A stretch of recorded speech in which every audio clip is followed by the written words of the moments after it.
என்று திருச்சியில் நண்பர்கள் எல்லாம் சந்தித்துக் கொண்டிருக்கின்றோம். 2-3 விஷயங்கள் உங்களிடம் சொல்ல வேண்டும் என்பதற்காகத்தான் அந்த பத்திரிகையாளர் சந்திப்பில் பங்கெடுத்துக் கொண்டிருக்கின்றோம்.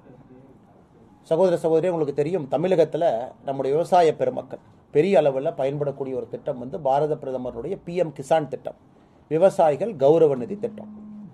2015-16 தமிழகத்தில் அப்போ எடுத்த கணக்கின்படி 79,38,000 விவசாயிகள் இருக்கிறாங்க. இந்த சிறு குறு அப்படிங்கிற கேட்டகரியில் 39 லட்சம் விவசாயிகள் வர்றாங்க. ஏன்னா திட்டமே சிறு குறு விவசாயிகளுக்கான திட்டம். 2019 பிரதமர் அவர்கள் சிறு குறு விவசாயிகளுக்காக இந்த PM கிசான் திட்டத்தை கொண்டு வர்றாங்க. அப்போ தமிழகத்தில் பார்த்தீங்கன்னா ஹையஸ்ட் 43 லட்சம் விவசாயிகள் வரை பதிவு செய்திருந்தார். 43 லட்சம் விவசாயிகள் இதுவரை PM கிசான் திட்டத்தில் 2019 17 தவணையில் தவணைக்கு 2,000, வருஷத்துக்கு 6,000 கொடுக்குறாங்க. ஒரு தவணைக்கு 2,000 என்றால் 17 தவணைக்கு 34,000 ரூபாய் நம்முடைய விவசாய பெருமக்களுக்கு வங்கி கணக்குக்கு வந்திருக்கு. உலகத்தில் எங்கேயுமே இல்லாத ஒரு மிக சிறப்பான ஒரு திட்டம் இது. ஆனால் ஒரு பெரிய பிரச்சனை பார்த்தீங்கன்னா, சமீப காலத்தில் அந்த PM கிசான் திட்டம் என்பது 43 லட்சம் போன ஒரு திட்டம் தமிழகத்தில். குறிப்பாக 2020-21 காலகட்டத்தில் இன்னைக்கு படிப்படியாக குறைந்து இன்னைக்கு வெறும் 21 லட்சம் விவசாயிகள் மட்டும்தான் பயனடைகிறாங்க. அப்படி இருக்கும் பொழுது இந்த 23 லட்சம் விவசாயிகள் எங்கே என்பதுதான் கேள்வி. குறிப்பாக உங்களுக்கு தெரியும், இதற்கு முன்பு ஒரு பெரிய ஊழல் இதில் நடந்துச்சு.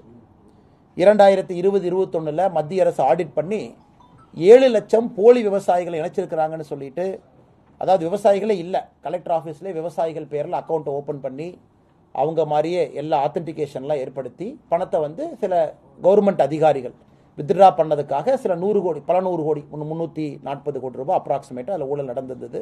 அப்போ நடவடிக்கை எடுத்தாங்க. இன்னைக்கு 43-44 லட்சம் வரை போன PM கிசான் திட்டத்தில் பயனடையக்கூடிய விவசாயிகள் வெறும் 21 லட்சத்துக்கு வந்திருக்கு. அப்படி இருக்கும் பொழுது மிச்சம் இருக்கக்கூடிய விவசாயிகள் என்ன ஆனாங்க அப்படிங்கிறதா நம்முடைய முதல் கேள்வி.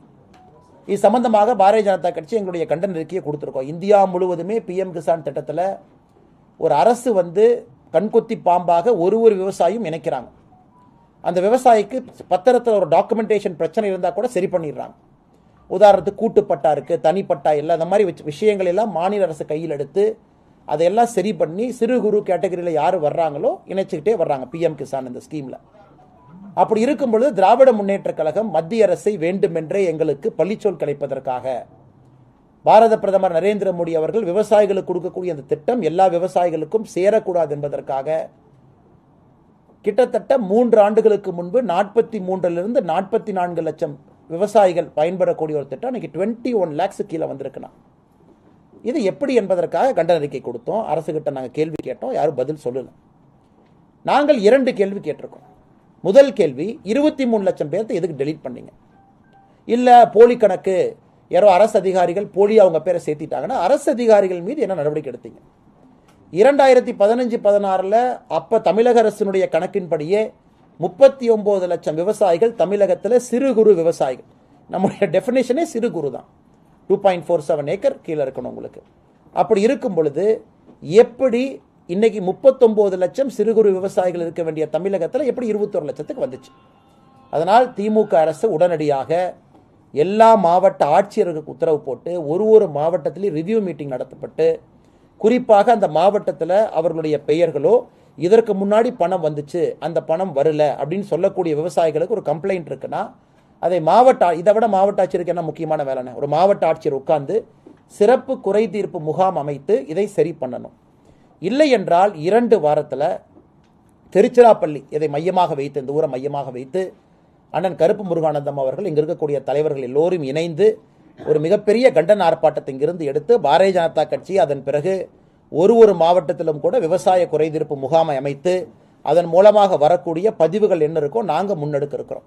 அதனால் இது மிகப்பெரிய ஊழல் நடந்திருக்கு. அதையெல்லாம் தாண்டி மிகப்பெரிய கெட்ட பெயர் அவப்பெயர் வருவதற்காக திமுக அரசு நிறைய விவசாயிகள் டெலீட் பண்ணிட்டாங்க. ஏன்னா தினமும் நாங்கள் எங்கே போனாலும் கூட விவசாய பெருமக்கள் தலைவர்களை பார்க்குறாங்க, மாவட்ட தலைவர்களை பார்க்குறாங்க. அண்ணன் எனக்கு 10 தவணை வந்துச்சு, 12 தவணை வந்துச்சு, இதுவரைக்கும் 17 தவணைங்க, 3 தவணை மட்டும் நிறுத்திட்டாங்க, 4 தவணை மட்டும் நிறுத்திட்டாங்க. இது குறிப்பாக இந்த தேர்தலுக்கு முன்பு ஆரம்பித்த வேலை, தேர்தலுக்கு ஒரு 4 மாதத்துக்கு முன்னாடி ஆரம்பித்த வேலை இன்னைக்கு இருக்குது. அதனால் பத்திரிகை நண்பர்களுக்கு இது ஒரு முக்கிய செய்தி. நீங்களும் உங்கள் செய்தித்தாள் மூலமாக, உங்களுடைய பத்திரிகை தொலைக்காட்சி மூலமாக விவசாய பெருமக்கள் இதை பார்த்து நீங்கள் தயவு செஞ்சு உங்களுடைய உரிமை, அது உங்களுடைய ஏக்கர் வந்து 2 ஹெக்டர் கீழே உங்களுடைய ஏக்கரேஜ் இருக்குது அப்படின்னா உங்களுடைய உரிமை.